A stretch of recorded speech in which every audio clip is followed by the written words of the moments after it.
Hi, my name is Mike with CFI Bootcamp, and I'm going to show you how to prepare a lesson plan. It's a rather lengthy presentation, but it's very thorough. So I invite you to pause the presentation now if you'd like, or the recording. Go get something to drink, get a notebook, and prepare to dive into this content. This is very good training. It's as good as I can make it. No one has done a really good job of showing people how to create a lesson plan, and I know this is something that you struggle with and people do in our class, and people from everywhere come here to CFI Bootcamp to learn how to do that, among other things, become flight instructors. So we took it upon ourselves to make this video called Creating a Lesson Plan. I put a lot of time and effort into it, and I hope you get something out of it. Well, and actually I hope that my real goal is that when you're done with it, you'll be able to create a lesson plan in the way that you need to for the practical test and for working with your students. So this presentation is on creating a lesson plan.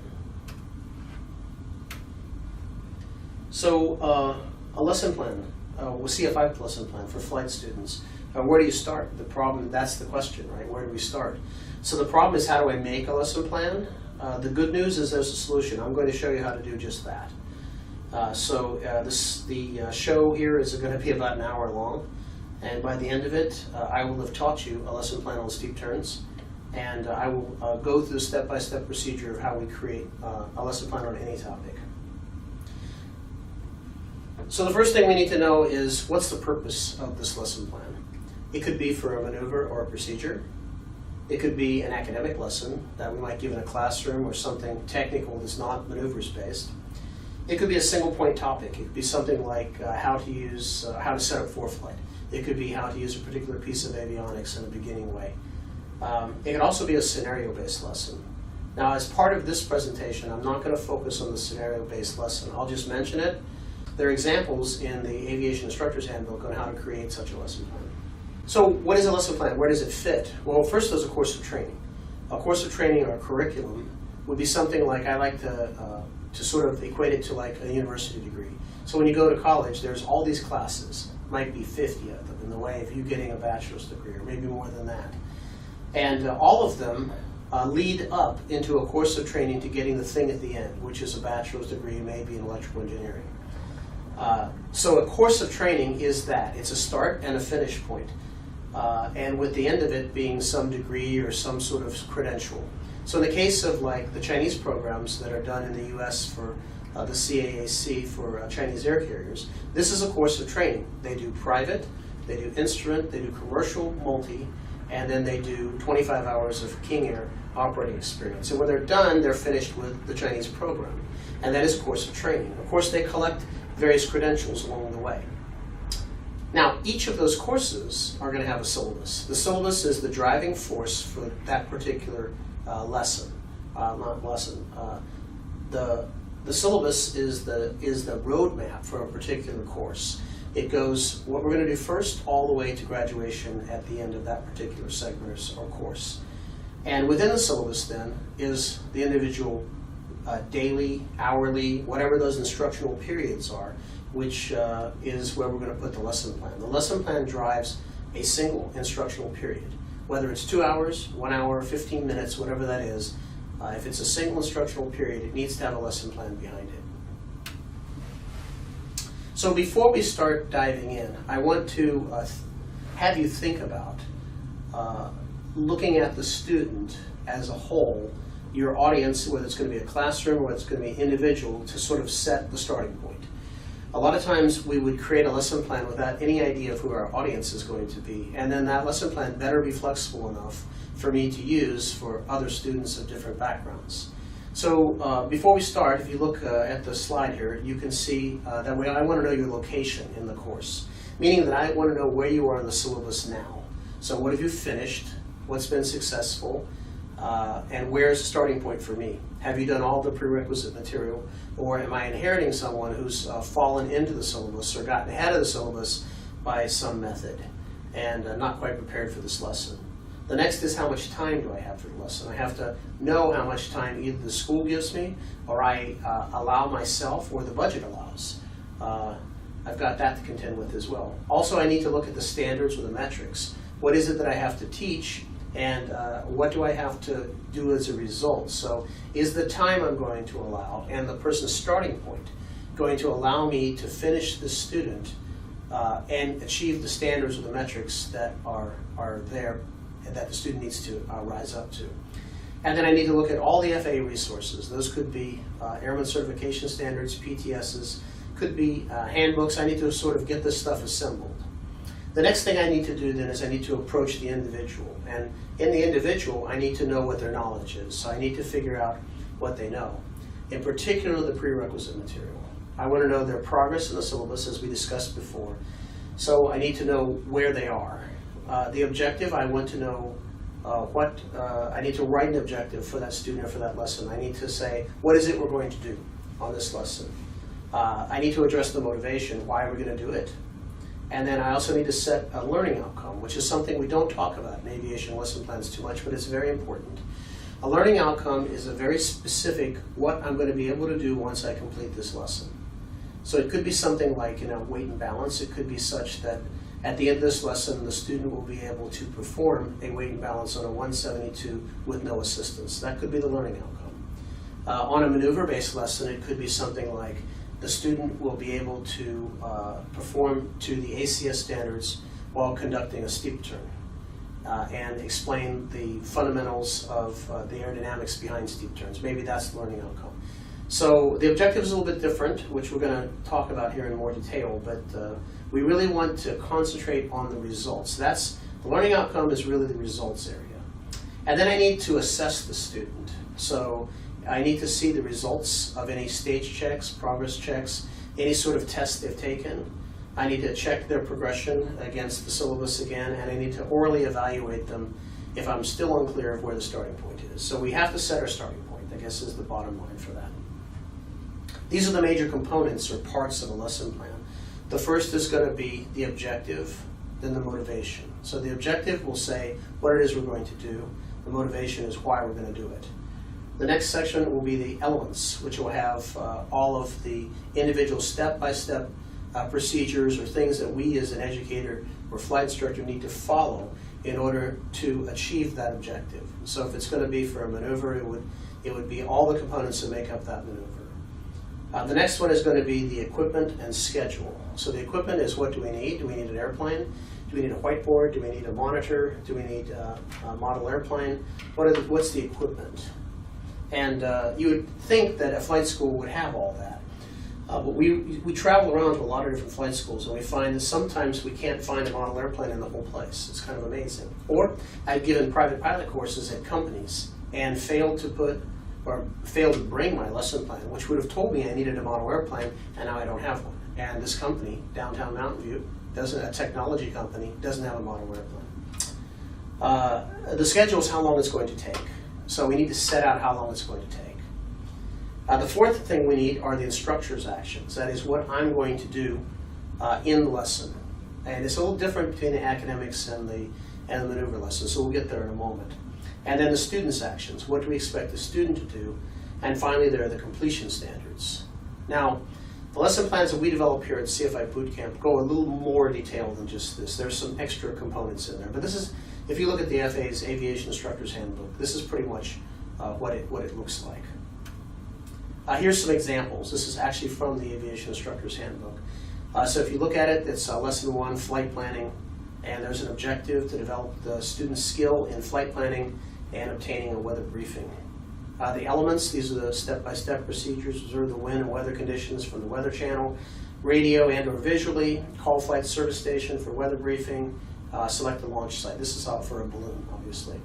And the equipment, this is what I'm going to need: weather information form, some sectional chart, road map, obviously for a balloon, plotter, compass, and a pilot balloon. Look at that. They'll need that. And then the instructor actions, what's going to be required of the instructor to do, the student's action, the completion standards. Now I realize this is small, so don't worry about it, because we're going to be giving very concrete examples here in just a little bit that will help you get this in your head. I just wanted to paint this as an overview for you so you have an idea of what a lesson plan looks like. Here are the actual components that make up our lesson plans. They're very similar. We just added a few little things. So the first is the title. So what is it? The objective. What's the goal? What are we going to do? If this is a maneuver, what's the aim, or what is the purpose? Not the purpose. What is going to be achieved by doing this? My objective for a steep turn is to perform 2 360-degree turns at bank angles of 45 degrees of bank or greater while maintaining altitude and airspeed and coordinated flight. That's what I want about.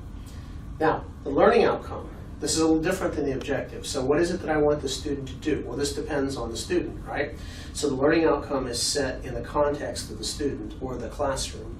So the learning outcome could be, because this is the first time the student has ever done a steep turn, that the student would be able to explain how to do a steep turn, explain the procedures, actually go do steep turns, but maybe achieve 2 times the ACS or PTS standards. Maybe that would be an acceptable outcome on the first time, while understanding everything they're doing, which means basically they only need coaching and mentoring to get back up to ACS standard.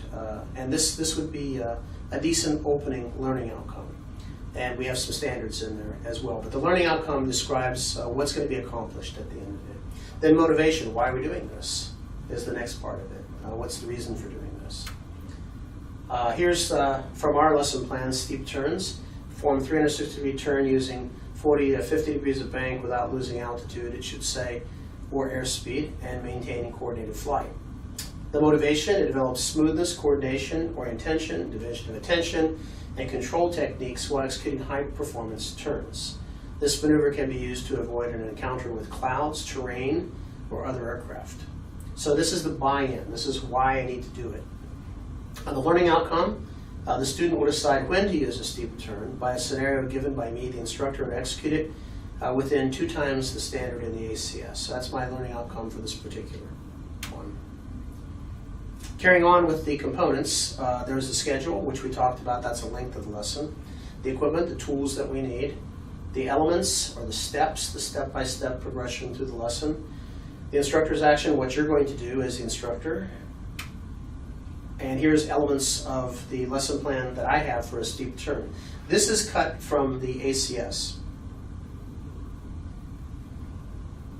So these are the knowledge areas of the ACS, and I do this sort of first to see that I've covered all the basic underpinning of the steep turn, and then I will then give the diagram to the student of what I'm talking about. And you'll see there's an instructor explanation, a student explanation. This is the instructor action, student action, using the model airplane.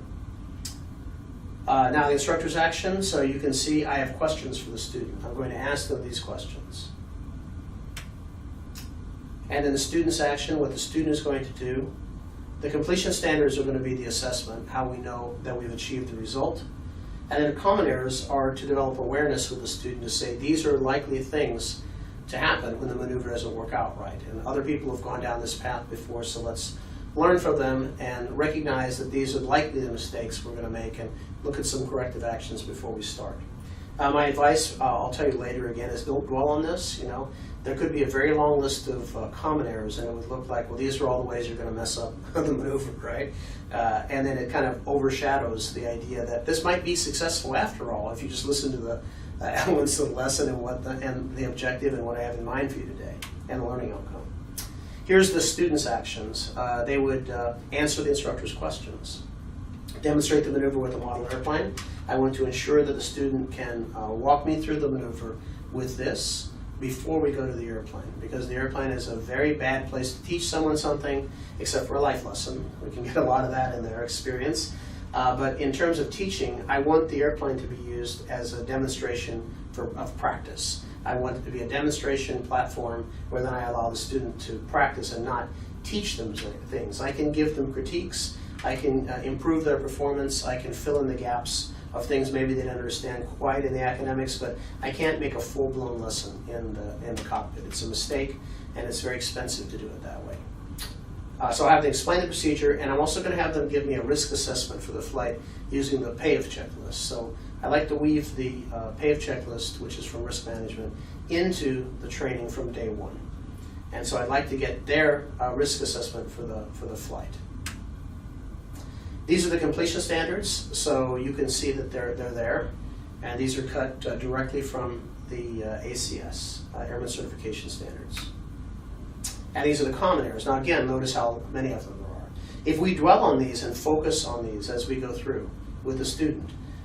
We will convince the student that this lesson is all about how you're going to mess up with the maneuver as opposed to how you're going to be successful with it.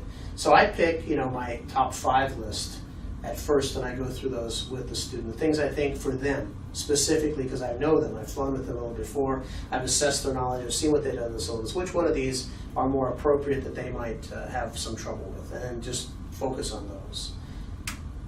Okay, now we're going to dig into the real deal here, which is how we're going to set a learning outcome.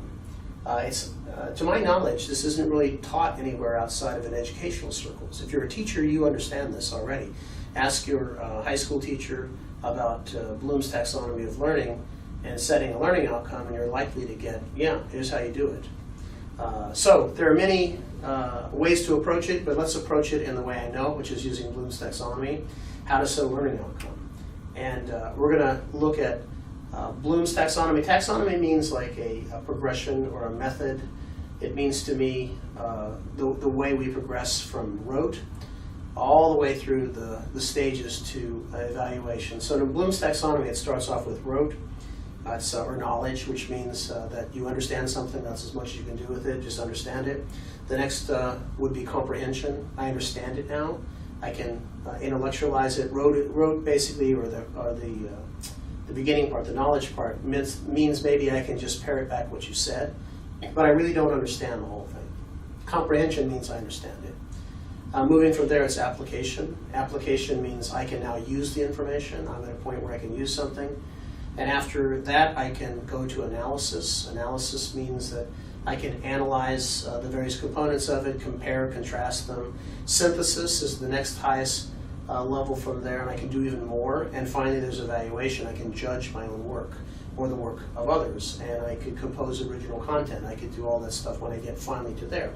So when we're giving a lesson plan, when we're designing a lesson plan, we need to set a learning outcome for a particular student, then we need to use Bloom's taxonomy to sort of see what we're going to have the student do for the level that we want them to be in or the level we suspect they are. So the lesson plan itself needs to be flexible enough to be used for all, rote through, basically through, I guess you could say, through at least application. The rest of them might be scenario driven. Once you get to the higher order things like analysis, synthesis, and evaluation, those might be best tested through a scenario or driven by a scenario, because the maneuver probably by then is mastered if it's a maneuver. So, but the idea here is we get verbs from Bloom's taxonomy. Don't worry, you're going to, in the very next slide here, we're going to see Bloom's taxonomy in motion. It's funny because we have a lot of names for it. In education, it's called the Bloom's wheel, they would call it, because it doesn't quite, it looks like this, but ours looks much prettier. So we call it the Wheel of Fortune thing you spin. Spin it, get a prize, right? Not really. Call it the tie-dye t-shirt, the flower, all of that. But the basic idea, if I just step over here, if I just step for a second, the idea is this is where it starts with knowledge, comprehension, application, analysis, synthesis, and evaluation. So that's kind of how the progression of the taxonomy goes, right?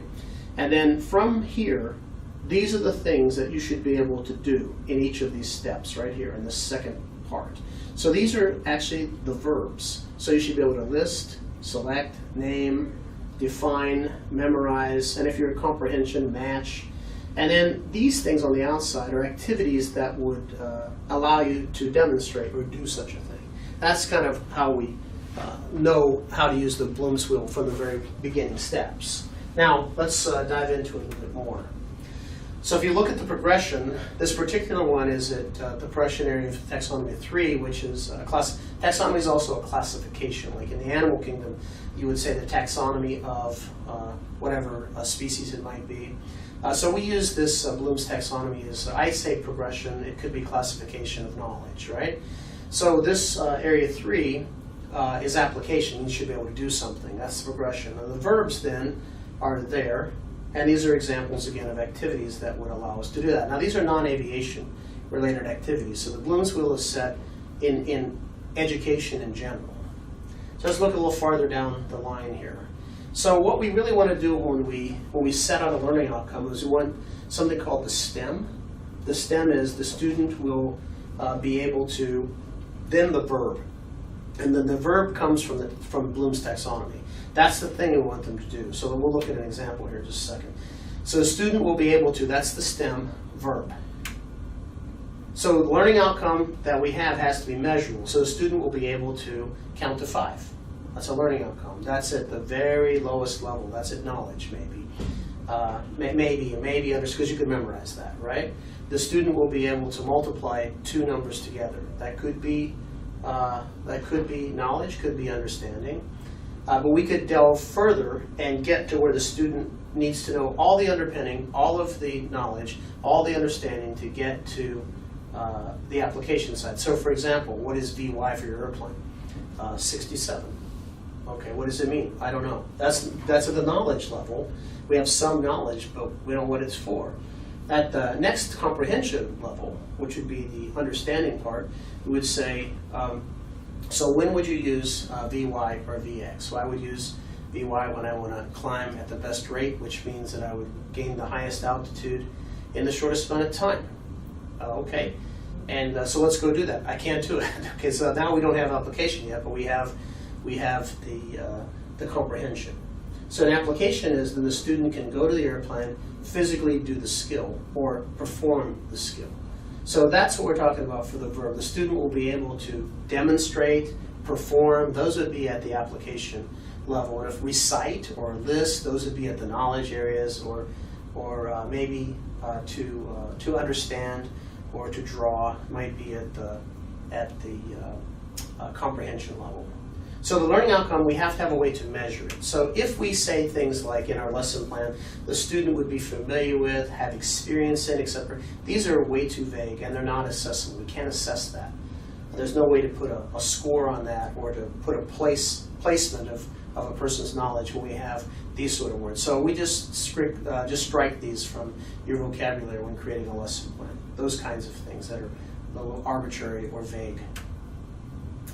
So now, we'll look at creating a learning outcome based upon the level that we want to achieve is comprehension of the taxonomy. So you can look and see that the taxonomy classification at the bottom is going to be comprehension. And then the verb I'm going to pick here is explain. And I'm going to use an example for that here for weight and balance for a comprehension. That's my goal, is to get them to that level. So the student will explain the meaning of terms of weight and balance and why each is important. That doesn't mean they can do weight and balance, right?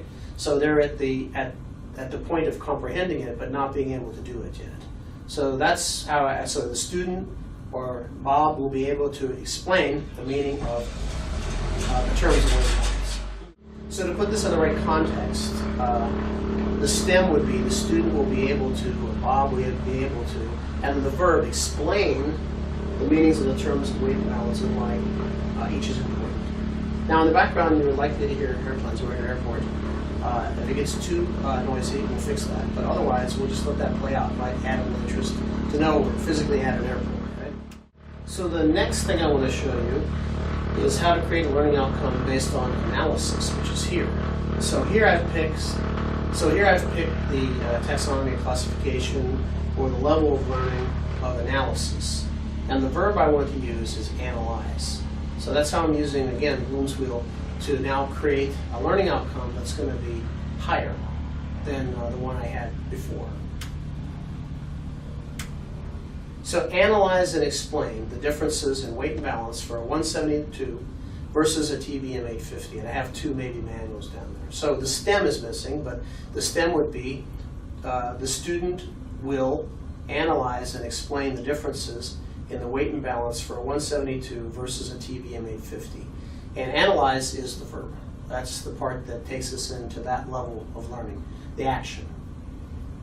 Okay, so now I hope this is becoming a little clear as the lesson plan is a lesson plan, but the learning outcome is what we want to achieve by it. The person who can do this could already do a weight and balance, right? Could already do that. Now I'm having them try to perform a weight and balance on something else that they've never seen before, like a TBM 850, a King Air, a long airplane maybe has some baggage compartments in the front and back not seen before, and see if the instruction I gave, the knowledge they have, will allow them to solve that as a weight and balance problem, and then explain or analyze the differences between the two. So that's a fairly high level of learning. And again, this is more almost by scenario when we think about it. So now when we create the objective, we want it to say what the student's going to do. So what is the airplane going to need to do? What's the student going to do? If it's maneuver-based, we're going to have an objective, or it could also be academics-based. And the way we create a lesson plan are similar, but they're not the same. Maneuvers-based lesson is different than an academics-based lesson. And we'll come on to that a little more when we start giving some examples. So motivation, we have to have the motivation of the lesson plan again. So what we're doing is we're going to that wheel in the beginning, if you remember when we said these are the parts of a lesson plan. So first was the objective, motivation, learning outcome, then the maybe schedule elements, the equipment, those sorts of, that's what we're stepping through right now. So why are we doing this? The student has to have buy-in. Again, if we tailor sort of bring this back to the fundamentals of instructing, the Aviation Instructor's Handbook, learning has to be purposeful. If learning is not purposeful, we will not get the proper motivation out of the student, and motivation is the #1 theme that runs through the fundamentals of instructing. If the student is not motivated, learning will not happen or won't happen very well. So we have to keep the motivation up, and the student has to know why they're doing this. Further in the fundamentals of instructing, Aviation Instructor's Handbook, upon teaching older students will want to know what it's for. If it's not relevant, they'll want to chuck it right away. They'll want to chuck it right out the window and not have anything to do with it, because it's not relevant to what they're going to do, not relevant to, it's just fluff. And everybody knows that in every sort of university setting, every certificate that a government agency issues, whatever, there are things in there you go like, wow, why is that in there? It's just something for me to know. In the UK, we had to do compass swinging. And we had to calculate what the compass swing would need to be if we set the north, south, west compensating magnet at various places. And these were calculations we had to do. And we also had to plot radio bearings on a Mercator projection, which is that projection that the land masses get bigger. It's a square or rectangular map. You can't navigate on one of those with an airplane very well because the land masses are all distorted. And plotting a radio bearing, it wouldn't go a straight line. It's got to be some great circle, some arc. And so would we ever use that? No. But these were just things to get through. So that as an adult student, you would look at that and go like, is this just something to get through, or is it something I really need to know? So these are important places for you to pause in the lesson or the lesson plan and dwell on the importance of something.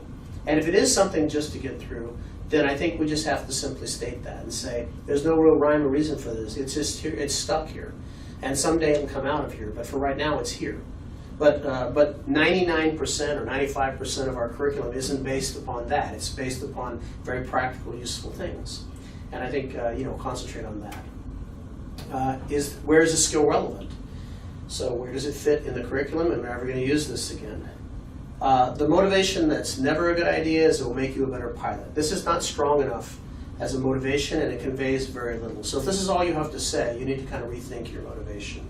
If it needs to not be vague. And you'll see in the lesson plan, I'm going to show you that I have a fairly strong motivation. Actually, I think you saw it just a little while ago of how that looked. The buy-in was fairly strong for a steep turn. The elements are the logical development of the lesson. This is what people struggle with when they create lesson plans outside of the learning outcome. The problems are going to be, how do I set down all the pieces in the right order that make this lesson complete? It's very easy just to write a bunch of ideas on a page about how you're going to teach a steep turn. It's another thing to deliver that lesson and go from beginning to end, past to present, from complex or from simple to complex, all those sorts of very FOI, fundamentals instructing, educational ways. That's a whole different animal. It's also very different. If you have a very good flight instructor, you'll know, because the flight instructor in the airplane isn't describing what they're doing. They're not describing what they're doing. Okay, I'm rolling the airplane to the left now. Okay, I'm putting in right rudder now. Okay, now I'm putting in some power. Those things are nice to see, but those things really aren't teaching you much. You're learning by rote there, right? And then you're given time to practice until you sort of figure it out yourself, I suppose. The teacher, really in the airplane, is going to have already done this lesson plan on the ground about the steep turn. And the airplane is going to be more about practice, demonstration of the maneuver, and of course talking about what you're doing all the times. Quantify everything if you can. I'm going to roll in using aileron to 45 degrees of bank, and I'll use aileron and rudder together so that the airplane is coordinated, and explain what that means. That's an instructor. Someone who's just describing what they're doing, anybody can do that. I can watch you fly something I don't even know what you're flying and say, he's pushing that button now. And right now I'm going to push that button. And in a few minutes I'm going to put that handle down. That doesn't really say a lot. So we need to have a logical development of the lesson. Hopefully in a little bit here I'll be able to give you some ideas of how to put those steps together. It goes from start to finish. And goes from step one to the end. And finally, the objective should be satisfied when we're done with it. When we're done with all the elements, it should go back and say that I have accomplished what the objective said. The learning outcome is up to the student to see if they can actually do what's required. But the objective, we should have covered what the objective said by the elements. Now, in the organization of material, we have an introduction, a development, and a conclusion. The introduction will be the overview. Like, what is this maneuver? What does this thing look like? What is it that I'm going to be learning here? The development, or what are the main points? What are the step-by-step instructions? That's like the elements in the lesson plan. And the conclusion is, where does this fit? Where does this fit in the syllabus? What are the completion standards? And what would my students' abilities be once we conclude the lesson? So that's the organization of the material. So for the introduction, it should be an overview. So when I start off the maneuver of a steep turn, I would say it looks like this to you. It's got a steep turn to the right, 45 degrees of bank, aileron rudder together. It's going to make one 360-degree turn while not gaining or losing altitude, staying coordinated, fixed bank angle. When I get to where I start, I roll back out, and I roll this way to 45 degrees of bank using aileron rudder together, staying coordinated through, maintaining altitude and heading until I get back to the same heading and roll out again. And the idea is to do that in two 360-degree turns. That's the overview. So the student then has some mental picture about what this thing looks like. And then we can use artwork. I use the model aircraft. We use video to convey those messages. In the development side of it, I want to put the main points in a logical order. I give you a couple tips for that. One is you don't know what all the points are. So you would say, where would I find those points? Well, if you look at the Airplane Flying Handbook, that handbook is a textbook, and it basically tells you how to do a steep turn. And if you just follow the order that's in the Airplane Flying Handbook, that will give you the starting point to say, well, at least I've captured all the big pieces. And you can rearrange them, modify them, shorten them, whatever you need to do once you've got them in the flow, meaning that it goes from the very beginning until the steep turn is finished at the end. We should review one step at a time in the development. We shouldn't jump ahead. Make sure that you're covering each element as it goes. And I'll give you my Steve Jobs, Tim Cook idea about how to do that. The conclusion is where does it fit into aviation again? Where does it fit in our syllabus? And we'll state the completion standards. That's how we know it's done. And of course, we'll tell the student what they'll be able to do once it's done. In the elements, there's a difference between if it's a maneuver versus an academic lesson. So a maneuver lesson, we're going to have to assume something. If you look at most of the syllabuses, and the one we use is the ASA Private Pilot syllabus, all the academics are integrated with the flight side. And if you look at the very first lesson in the ground side, it's all the aerodynamics, almost all at once. And it's a very long lesson, and we have to break that up, of course. We'll talk about that in a minute. But the idea is that the aerodynamics have to be taught first before you can teach these maneuvers, or you're going to get up in this place, get caught up in this place where you have to teach aerodynamics with a maneuver. And this can make the lesson very long because there could be a lot of information you need to convey. So, so to make the maneuver briefings short and to the point so you can actually do the flight, you have to do the aerodynamics first. It's a bit of a grind, but it's really the best way to do it.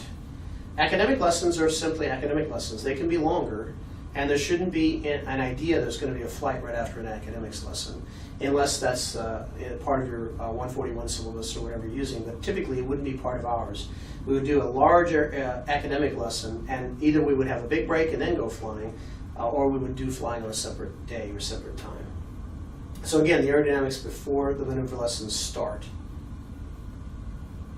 Maneuver lessons would typically be 10 to 20 minutes long, because do remember that when your students are sitting down in a chair listening to you lecture, their head is looking outside. Like when that airplane started that you heard, the student's head left you and went right to that and put themselves right on that airplane and said, I'm going to be doing that in just a few minutes. Or looked up and seen a guy on base, the final, oh, I'll be doing that next week maybe. That's where their attention is. So you've got 10 to 20 minutes on maneuvers brief to get the points across. If you're just so if you're doing an academics lesson, you've got more of their full attention. You may have to redirect it back to where you are before you carry on, but the idea is that you'd have more time in an academics lesson. So more on the elements. This is the number one thing you should do. You should make an outline of the elements. And I'm going to show you a very, very effective way to do it, or tell you a very effective way to do it. It's how I created this presentation. It's how I create them all. I want you to be the Apple keynote. That's what I want you to be. The keynote address that's given every once in a while by Apple is something to be beheld. Not because you like Apple products or Windows products, but because of the way it's delivered. It's delivered just like this. With a white or a black screen, and there's one bullet point that runs across the point. It doesn't have a bullet on it, notice. I don't use bullets. There's no bullets on here. Right? And it stands out as to what it is. And what it is for me is my prompt to talk about this. That's my prompt. And I should be able to put a PowerPoint or a keynote or pieces of paper or index cards or whatever it is, my method, and I should be able to put the outline of the lesson. What I want to talk about first, second, third, fourth. I want to assemble all my resources, all the handbooks, POHs, whatever I need to do to get that to happen. And then from there, I can then step through that keynote, those single bullet points that come across, and talk about them. Because if I have a bunch of things on this slide, and I talk about that, the student sees what's on the slide. And if there's a lot of things on the slide, their attention will wander.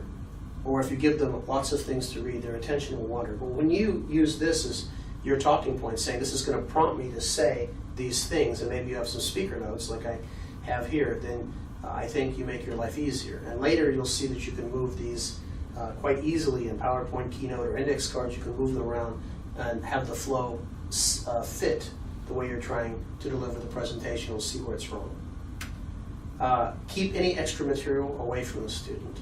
So those sort of things need to be part of your arsenal of things, like if you need to have calculations pre-done, artwork pre-done, you can have all that stuff to help you, but that should not be in your presentation to the student until either they need to see it or they ask about something complicated near the end where you're going to answer a question. And remember, your elements are your talking points. So be just like Apple. Put up maybe an image, maybe a key point, and talk from it. Now, when you use the ACS, the Airman Certification Standards, there's knowledge areas in there now. And these knowledge areas are the content that you can draw from for a part of the lesson. So make these part of your lesson plans. Make sure you're including all the knowledge areas that are in the ACS. That document took a long time to write and to get approved and to get out there, and the knowledge areas are very good. We didn't have those before. So we need to look in there and make sure that your lesson plan contains those. The completion standards are the assessment. That is how you know the job was done. If it's a maneuver-based, skill that you're trying to evaluate. And the last is risk management. You should have in every lesson. The ACS has risk management for every single area of operation and every task. So we should be using that as part of our teaching. Make sure we're not forgetting anything. That could be supplemental, taught at the end of the lesson, and some of the risk management things might be well done as part of a lesson. So we can look at that, or you can look at that when you're creating your lesson plan. Just don't make sure, I should just choose to make sure that you look at the ACSs in the knowledge areas, completion standards, and the risk management, so you're aware of the content and you can embed that into your lesson plan. We use the law of intensity when we're creating a lesson plan. From the fundamentals of instructing, the law of intensity is the more realistic something is, the demonstration, the device, the tool, the more the student will remember it. If I just say, here's a steep turn, and I just talk about it, that's one thing. If I use my hand, that's another thing. If I use the model airplane, that's the next level of intensity. If I use a simulator, that might be one more, and using the airplane is the highest level of intensity. The more realistic, the more you learn. So what I say is convey difficult concepts with artwork. Try not to rely on your own descriptions of things in a lesson while you're teaching it, because what that lends itself to is distortion or confusion with the student, what image you want them to see as opposed to what they're seeing while you're talking about it. So if you just provide the artwork, then you're constraining the knowledge. So how do you practice this? You start putting the lesson together, you start putting your elements together, moving the order around, saying, I think I've got it now, I think this makes sense, I think I've covered most everything. Practice teaching out loud. So do the lesson either with people or with nobody in a room, and just teach it out loud. And what it will help you with is you'll listen and you'll hear errors and flow problems where the lesson doesn't quite flow right. And you'll be able to either maybe reorder your elements, or you'll be able to write new ones, or you'll be able to modify, add content, whatever you might want to do. You'll also be able to detect any lack of understanding you have on the topic. And then this will drive you to go back and sort of get your own level of understanding up before you try to practice it again. But you need to practice it out loud. We integrate the law of primacy into our lesson plans. That means those things learned first are the things that are most impactful. So I want you to force the mental picture. So if you're trying to paint a picture of something into a student's head, I would prefer that you force that image into their head by a graphic, by a video, by something. So don't let the student's imagination wander to create an image that maybe wasn't what you had in mind. So I just say force the mental picture. Give them things that is that picture that you want them to see. Because if they get it incorrect or incomplete, it'll mean a lot of fixes later. It's always harder to unteach something or undo something. So law of primacy, get it right the first time. Here are some schedule tips when you're sort of making a lesson plan. A maneuver lesson, 10 to 20 minutes, not more. An academics lesson, up to an hour. Then you need to do breaks if you're going to carry on any more than that. Any complicated lesson, like airspace is going to be complicated, aerodynamics is going to be complicated, you need to split these up into multiple lessons and try to give the student time to go home or take breaks enough to be able to catch up if they've fallen behind. This is why in our flight instructor class we move modules around. You won't get just the fundamentals instructing all in one day. We won't do it that way. We'll have aerodynamics part 1, fundamental instructing part 1, then we'll have aircraft systems, landing gear system, and then the next day maybe is FOI part 2, maybe the aerodynamics part 2, and that's so that if you got behind in any one of those areas that you have time to at least identify that you're behind and catch up. Now let's talk about the equipment side of the lesson plan. This ensures that the instructional aids are ready to go. So nothing's worse than showing up to a lesson and not having what you need. So if I didn't have tested this, if I wouldn't have tested this previously, if I didn't have my model airplane, if I didn't have my computer, if I didn't have the room set up, this wouldn't have worked out very well. On the instructor's actions, next part of the lesson plan, it's what you're going to do in the lesson, what you specifically are going to do. And this is really different between a maneuvers-based lesson and an academics one. So this is a maneuvers-based lesson. I'm going to provide a diagram for you. That's the first thing. I'm going to deliver the lesson. I'm going to answer or give you questions and answer them too, but I'll give you them. And I'm going to demonstrate the maneuver, either this way or in the airplane or both. The instructor's actions for an academic lesson, this is different. So I'm going to give a lecture for 30 minutes. Or maybe I use the flipped classroom model and I have you watch a video on the topic for 30 minutes. Then we're going to do group practice. And this is an academics lesson on airspace, as an example. And the group practice, I'm going to use SkyVector, which is an app, or a website we can go to, which we can see airspace from around the country and around the world. And I can zoom in and show what it looks like. I can give examples, and I'm going to do that for 20 minutes as a group. And then the individual practice, I'm going to give you a quiz, which will have the airspace at various points, or maybe I'll sit with one student for a few minutes at a time. And then the last part of it, there's going to be a question and answer period, and review the quiz, that's 15 minutes. So you can see that basically there's a point where I'm doing some academics, some teaching, there's a point where I'm doing some guided discussion or group practice. Then I'm going to do some individual practice and some assessment, and then some quizzing.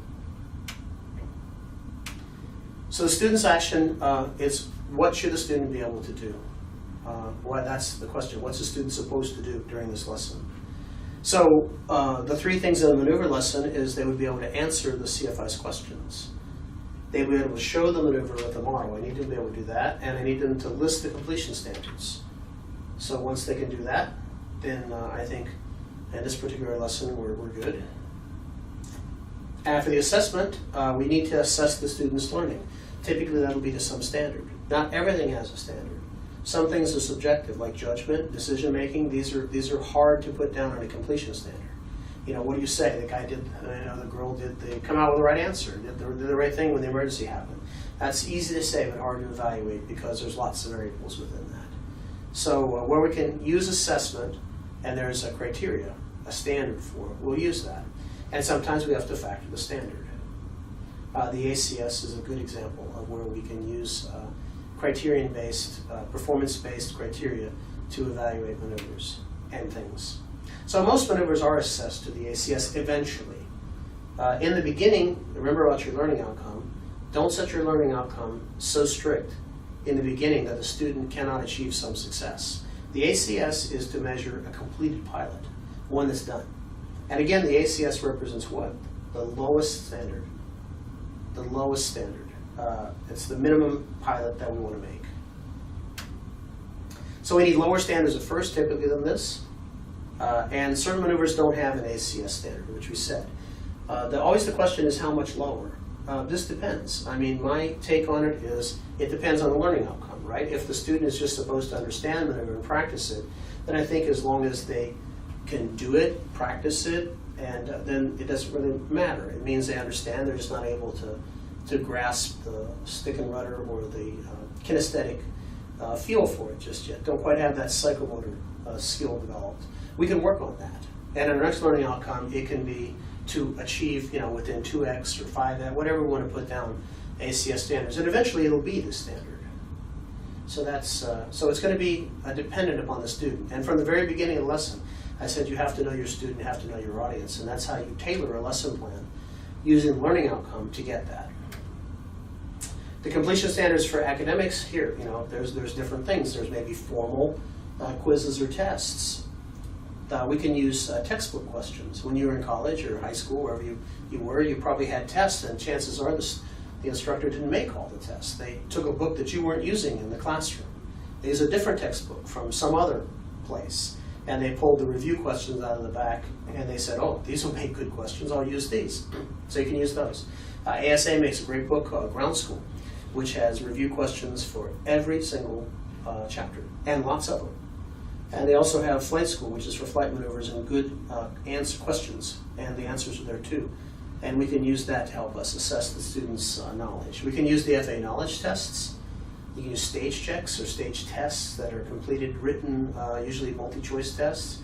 And we can create our own. We can do instructor written assessments on the completion standards for the academics. On the common errors, where do we get them? So where are all these common errors located outside of my own brain? They're here, believe me, I've seen many of them, but where are they going to be for you, right? Well, they're in the Flight Instructor Practical Test Standard. Currently, we have a PTS for Flight Instructor. In June of 2018, we're likely to have the Authorized Instructor ACS, which should have those still in there. They're also embedded in the Airplane Flying Handbook. We should put them on the lesson plan. I say hold some back. That's from our previous discussion. Let's not give all of the common errors out at first, unless the list is relatively short, because otherwise we're just saying this is how you're going to mess up today. All right, so let's pick the ones that are most relevant, or if we know the student, probably the most likely they're going to do. And on the check ride, I have another bullet here, or bullets on the wall, which says that during the check ride, you may have to voice them all. It may be expected that you say all of the common errors. And I would set that up with your examiner and ask, here's my strategy. It would be to identify the individual, talk about the common errors I think are most likely for them to have trouble with, and deliver those, talk about those. But for the purpose of the test, I'm happy to talk about them all if we need to. I think we would, that's how we approach that. Now, characteristic of a good lesson plan, it should be there should be unity. So each lesson should be a unified segment of instruction. A lesson should have a very limited set of objectives, which are stated as learning outcomes. And all teaching and materials used should be chosen to obtain these objectives. So that's what unity means. Content, the lesson should contain new material, but the material has to be related to the previous lesson. So you got to relate new material to how it related to the previous thing in the syllabus or previous classroom thing, what you did last class. And then reviews are usually required, recaps, before you can go on. Scope. So the student can only master a few principles or skills at a time.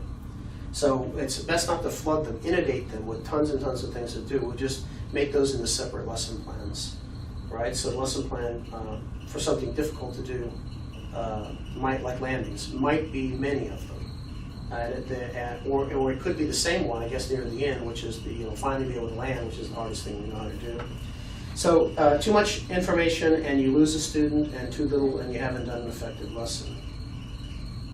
So practicality. So consider the conditions under which the lessons will be conducted. So lesson plans for maneuvers for academics in classroom and maneuvers and so practicality.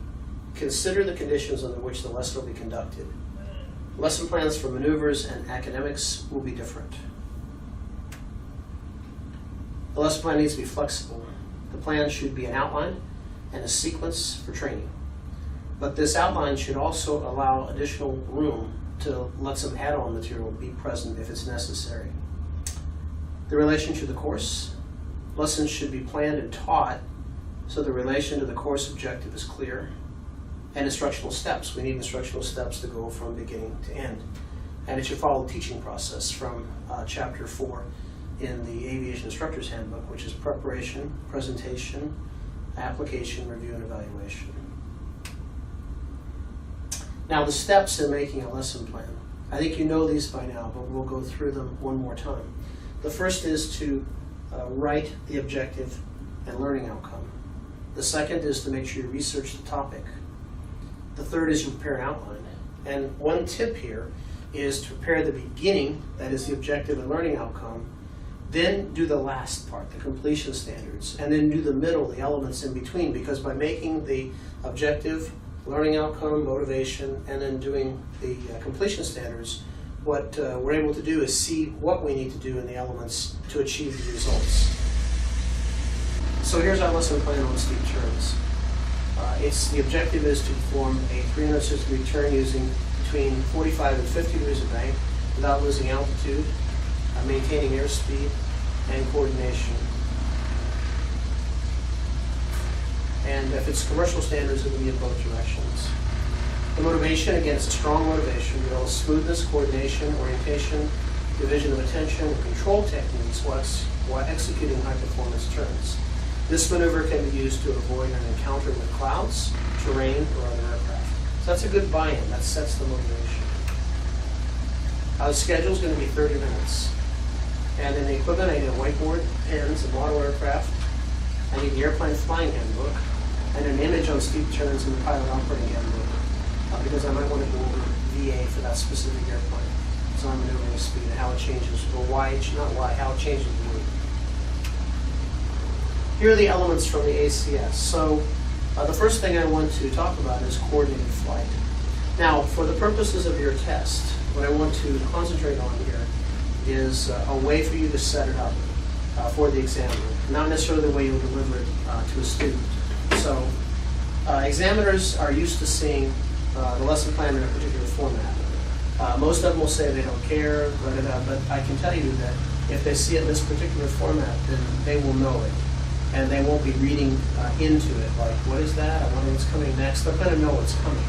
And so playing into that familiarity would be a good step for you. Now, I am voicing it, this lesson plan, from what is a PowerPoint or Keynote slide, right?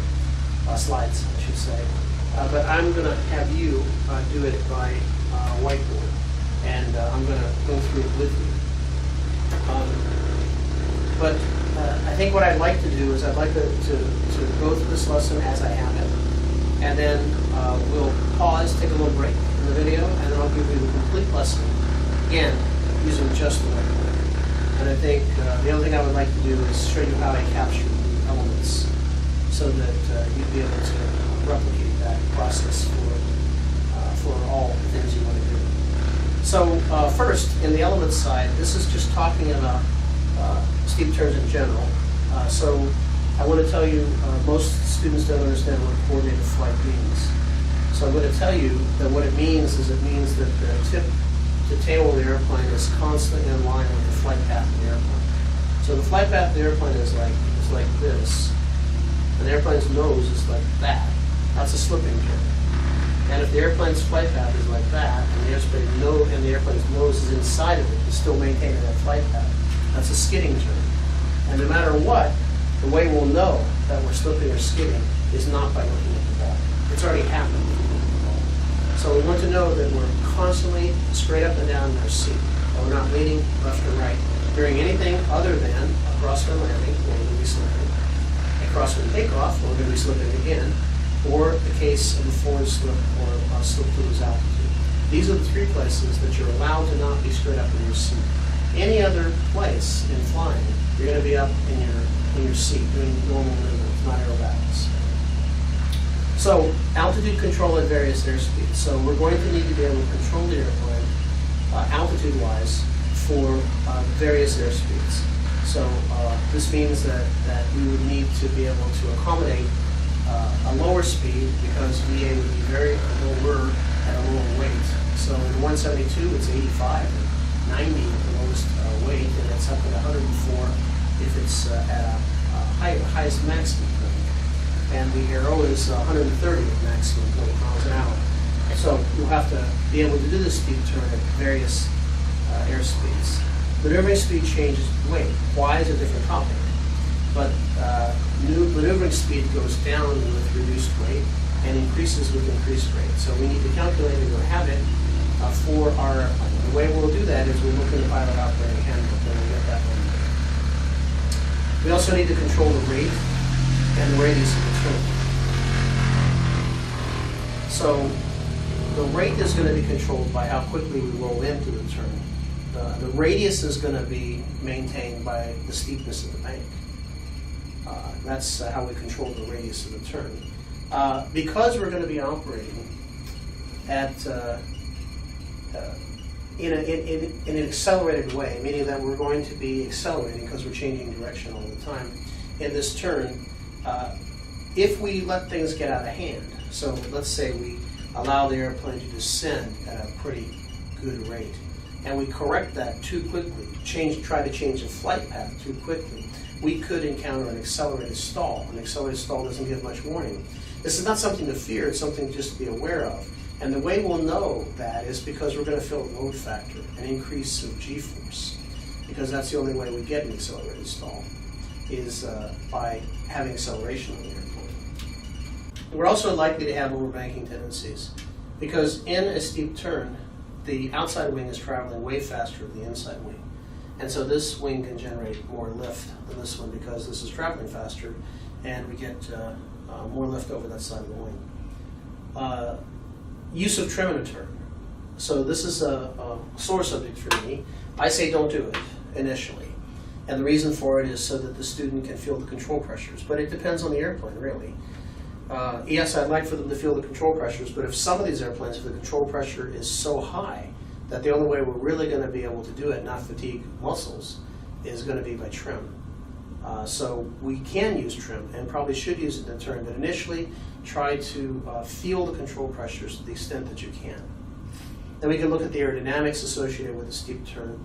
And the last thing is the aerobatic requirements and limitations. So we're not going to be more than 6 degrees of bank, so we don't need a parachute. There's no requirement to have that. But we do have some limitations on the airplane in terms of G-force. The load limit of the airplane, in normal category, 3.78 G.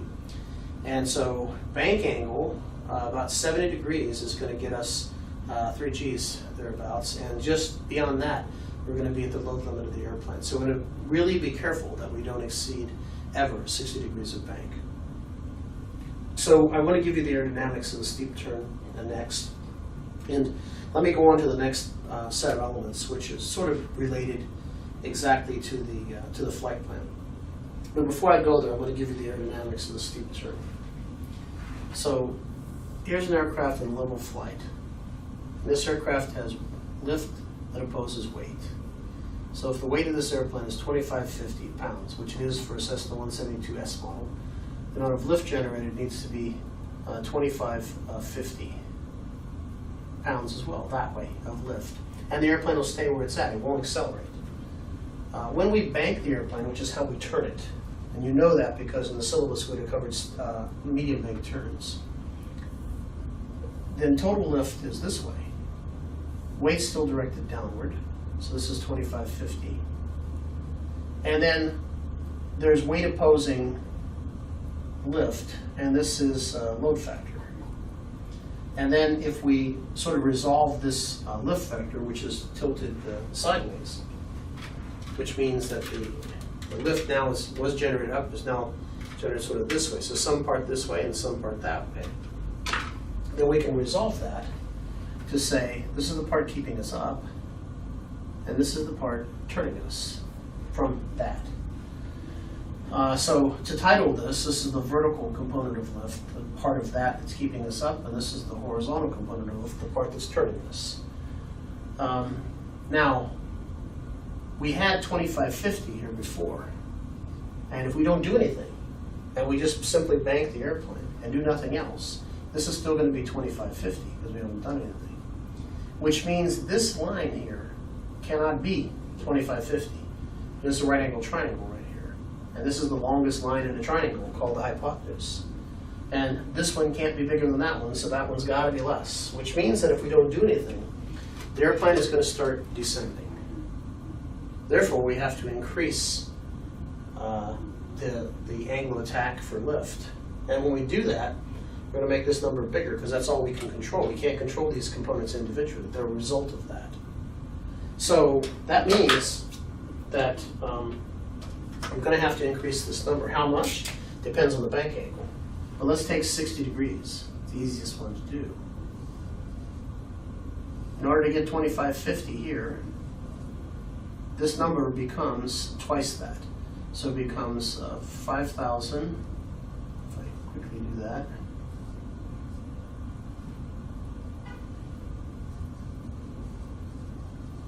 $2,550, $2,550, $5,100. So that's how much lift total we have to generate to get 2,550 keeping us up, right? Which means that the amount of lift I'm generating divided by the weight gives us 2G. We feel 2 times the force of gravity. That's the force we feel here, which should be directed straight down. So it means that to maintain altitude in a turn, we're going to have to increase the angle of attack. When we do that, something else is going to happen. So as we continue to increase the angle of attack, then the airplane, we're going to feel the load factor because we're generating a lot more lift to weight. And then what's going to happen is the airplane is going to slow down. It's going to slow down because we're increasing the induced drag. Now, I may need to recap that with the student and show them parasite drag, induced drag, what those things are, and how it increases with angle of attack. I may have to do that. But my punchline here is going to be, therefore, we're going to control altitude with elevator, and we're going to control the airspeed with power, so we can overcome drag with power. It's the combination of the two, but the reality is when we're doing it, that's how we're going to want to teach the student. All right. For your benefit, just to fill in a little bit more, the piece that's not shown here is centrifugal force. This is centripetal force, and that's CF that way. And when you bank the airplane over, we direct the centrifugal force downward. That's why we don't slide in the seat. It's sort of like, if we do it right. So it's like if we just skid around the turn, we're going to slosh one way or the other, right? Or slip. But if we bank, then we direct that force downward, right? It's sort of like a track on an oval for a race car. You notice they're banked. They're banked for a reason, because when you approach that thing at high speed, if it were flat, centrifugal force would just fly you off the track, right? But now if you can do that, you can direct that force downward. And that's what we're doing by banking in a turn. Okay? So let's go back to this.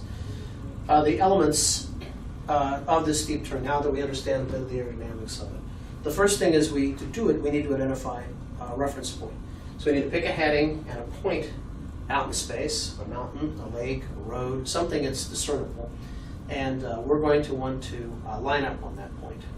We're also going to want to choose an airspeed and aircraft configuration that keeps us below VA the entire time. So in the aero, we're going to use 17 inches of manifold pressure, 2,500 RPM. That'll give us about 120 miles an hour, which is about right. Now, as we begin to roll into the maneuver, if all we do is roll in with aileron and no rudder, the airplane's nose is going to yaw to the opposite side, because when you put that aileron down, you also increase drag, which pulls the nose that way. That's called adverse yaw. We're going to need to use enough rudder pedal to not have any adverse yaw, to not let the nose swing this way. Also, we don't want to use so much that we skid inside the turn, and we'll know that because we won't be up in our chair anymore. We'll be going towards the window, right? And the other way, we'll be going the other way. So we'll do that until we get the bank angle that we want. So when we get the bank angle we want, we'll centralize or neutralize the controls. And then the ailerons should be relatively flat. We already discussed that elevator controls altitude and power controls airspeed. Now, but what's not apparent maybe is that when we are turning, we have P factor, torque, and slipstream, which are pulling this airplane inside, in this case, to the turn. So inside of the turn, it's trying to pull the nose of the airplane inside. And if we had a very large horsepower engine, like 600 horsepower, on this light airframe, you'd notice it right away. You'd really feel it pull in there. But because we have relatively underpowered training airplanes, you don't feel it as much. But it is there. So you have to add a little bit of right rudder here to stop the nose from going inside the turn. The way you know it is not by looking. It's usually what it will be by, are you sitting straight up and down in your chair? Are you maintaining coordinated flight? But the reason you're doing it is because of P factor, torque, and slipstream. When the airplane turns the other way, this way was to the left, so P factor turns us to the left. If we turn to the right, P factor, torque, and slipstream want to pull the airplane off to the left to go outside of the turn. That's called a slipping turn. And so we need to add right rudder to put the airplane back on its flight path, which means we're straight up and down in our chair. So, so that's a bit on the rudder pressure we're going to need. Also, because the airplane is rigged so that it wants to stay at about 30 degrees of bank if left there, that's how it's designed. If it's a shallow bank angle, it wants to roll back to normal. And if it's steep, it tends to want to overbank. And so the way we control the overbanking is by producing a little bit of opposite aileron when it starts to overbank to hold it back at 45 or 50 degrees of bank. And you'll know that just by looking outside. And you'll know that by making sure the horizon is 45 or 50 degrees. Now, steeper bank angles require more elevator back pressure. What we can now talk about is what it will look like to you, because you're going to be sitting in the left seat, I'm going to be sitting in the right seat. And so we're not sitting in a tandem seat aircraft. So it means that we have a horizon, which is here, which would look like that normal flight. But when we turn, we're going to be sitting below the horizon. And when we turn this way, we're going to be sitting above it. And it will make us either climb, potentially, or descend with the same, if we try to use the same sight picture. So at this point, I need to bring up an image which would show what those sight pictures look like. I didn't do that here for you now. I can do it later in the next video, but I would bring that up in terms of video, or I'd bring that up in terms of two still images right now to show what the position looks like. But in general, you would see that you would be sitting lower here when you're turning to the left, and higher when you're turning this way. And that would cause you to, if you try to use the same picture, to either climb or descend, depending on which way you're turning. So the way we're going to measure if we're doing this steep turn correctly is by using inside and outside references. We'll know what the sight picture or outside reference should look like, and we'll measure that performance against instruments in the airplane. And those that we'll be looking at in particular will be the altimeter. If we're in a six-pack airplane, we'll look at the airspeed indicator, and we'll use that for power. Use that for elevator. And then we'll look at the horizon to see what bank we should have. So that's 45 degrees, right? So you can use the attitude, but I tend not to use that because it makes people rely on that. And why use that when you have the biggest gyro or the biggest attitude indicator in the world looking outside, right? The slip skid indicator, don't look at the ball. Look at the ball after you've made the input, because otherwise you'll never develop a sense or feel for the airplane. You just let the ball slide out, then you'll push on it to the extent you need to stop. There'll always be yaw. You'll always be sliding around in your seat. It'll be just a matter of degree. You'll never become a really proficient pilot by looking at that thing. So use it as a quality assurance meter. Say, oh, I think I've got it. Does that tell me so? Yeah. Okay, so that's how we're going to measure the results. The altimeter should be stationary, fixed. The airspeed should be fixed. It should be at one value. And then the heading indicator, of course, is going to be changing left or right, depending on where we go. We'll also need to be aware that in order to roll out on the same heading, the airplane has inertia, and it has momentum. So as it comes around the turn, if I wait till I get right to you to roll out, the airplane's going to overshoot because it has momentum, inertia, weight. So what we need to do is anticipate the rollout by about half of its banking. So if you're at 45 degrees, somewhere around 25 degrees before you get to the point, which is here, you'll need to roll out. It's not something you calculate on a heading indicator. You just approximate it by looking outside. The more steep the bank, the more you have to roll out. For risk management, we need to teach people how to identify, assess, and mitigate risks encompassing these. Failure to divide the attention between the inside airplane control and orientation. So it means that we're not able to, one of the common errors there, or the risk management areas, would be looking at the airplane's attitude control so much that you lose the orientation of the airplane when making a turn. Task management, meaning that we need to do maybe 2 or 3 things at a time. We can only do one thing at a time, maybe just control the airplane. Energy management, this is a big ball of energy flying around the turn. And if you change its flight path too quickly, it will stall. So at any airspeed, any attitude. So if we come around, we lose altitude, and we pull up abruptly, then we're going to cause a stall. So the idea here, if we want to correct, because we're probably not going to be perfect at this. So we come around the turn, and the airplane starts losing altitude. We'll want to roll out of the bank first, because if we do that, we'll roll out a little bit, we'll lessen the load factor that's on the airplane. Reset the attitude that causes us the altimeter not to move, and then reestablish the bank angle.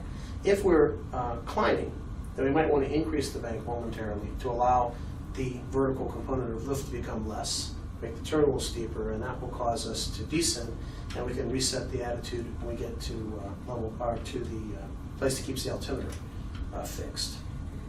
Now, in terms of the accelerated stalls, this could also lead to a spin, but this is only if you're not coordinated. So meaning that you've let the airplane skid in particular too much. Failure to maintain situational awareness. This is always in a steep turn. The rate of turn is changing rapidly. You have to look out, see where you are, and sometimes you get disoriented as to where we were. So we need to sort of think of the steep turn as helping us develop the sense of our awareness, our situational awareness, while we're moving at high rates of turn. We also have collision avoidance, scanning, obstacles, and wire strike avoidance. So, of course, before any maneuver, we're going to do clearing turns. Clearing turns would be one turn to the left or right there, 90 degrees, and one turn to the left, that will clear there and here. Or if we're going to do something that's going to take us down below, one turn to this way, looking down, to one turn to that way, looking down, because that's where we're going. But clearing turns are important, using ADS-B, using whatever traffic we have. Wire strike, only if we're doing this too low. We shouldn't really have to worry about that if we're high enough, except for around wires around mountains, which cant areas that come across. Again, probably a poor choice of places to go. And of course, failure to maintain coordinated flight can lead to a spin, or can lead with an accelerated stall. You would have to stall with yaw is a spin. So here's what it looks like. Again, this would be given to the student. The student would have this already, so we know what it's like. I would give the overview presentation of what it looks like. And here are the questions for the student. What elevator, aileron, or rudder inputs are necessary to maintain altitude during a steep turn? What is the minimum bank angle required for a steep turn for a commercial pilot or private pilot? When should the rollout begin to wings level at the 360-degree point of the maneuver, so half the bank angle? What kinds of elevator control input pressures will be required when entering and maintaining the steep turn? And what are the visual what visual references should the pilot use during turns to maintain altitude? And that would be the relationship of the horizon to the cowling. Completion standards. So we'll establish the manufacturer's recommended speed. If one's not stated, then say their speed not to exceed VA during the entire turn. Roll into a 360-degree steep turn with 45 degrees of bank for private, 50 for commercial. Perform the task in opposite directions as specified by the evaluator for private, but it says immediately followed by a 360-degree turn in the opposite direction for commercial. And then maintain the altitude plus minus 100 feet, plus minus 10 knots, bank plus minus 5, and the rollout of the entry heading plus minus 10. Here are the common errors, lots of them. Don't dwell on them. Failure to adequately clear the area, excessive pitch changes during entry recovery, attempts to start recovery prematurely, failure to stop the turn on a precise heading, excessive rudder during recovery resulting in skidding, inadequate power management, inadequate airspeed control, poor coordination, gaining altitude in right turns and losing altitude in left turns. That has to do with the sight picture and how they're different. Failure to maintain a constant bank angle, disorientation, attempting to perform the maneuver by instrument reference rather than visual reference, and failure to scan for the traffic during the maneuvers. So that's the common errors. Now we're sort of coming up to the close of it. I sort of just wanted to give you a little recap. Now, that was a fairly speedy trip through steep turns. And I would have benefited by giving you the sight picture on a graphic, which I didn't do. But I'm happy to make another one and do that for you, again with a whiteboard as the example. I'll give you some whiteboard tools. And I think we can do that in the next compendium video, which will be what you're going to show to the examiner. My hope was that we gave you enough information here that you can create your own lesson plans. You have a starting point, you understand where the ending points are, you understand what resources are. You put up your elements in a PowerPoint or a single bullet, and you talk about that. You go to the next one, you practice it out loud so you can see where you have flow problems, and you organize it in the way we've discussed in the beginning, which is objective, motivation, learning outcome, elements, schedule, equipment, instructor's actions, students' actions, completion standards, common errors. That's the flow of it. You use Bloom's taxonomy. I hope you'll be able to do that now and determine the level of learning or the learning outcome, the taxonomy, the classification, where you want the student to be tested at, or for this lesson to be conducted at. And then I hope you understand the differences between a maneuvers-based lesson and an academics one. So I think if I've achieved that, I've achieved what I've set out to do. And we'll set up for the next video, which will be doing this in the traditional whiteboard style. Okay? If you have any further things, you want to attend one of our CFI Bootcamp programs, then please come to cfibootcamp.com. You'll see a calendar of events. I teach most of the academics along with a few other people. There's an online course which will cover all this and others. That's 42 hours long, which you have to take before you come to CFI Bootcamp. So we run a pretty regimented program. That's my pitch. I hope I've given you enough content to make it worth your time, and we'll see you in the next one.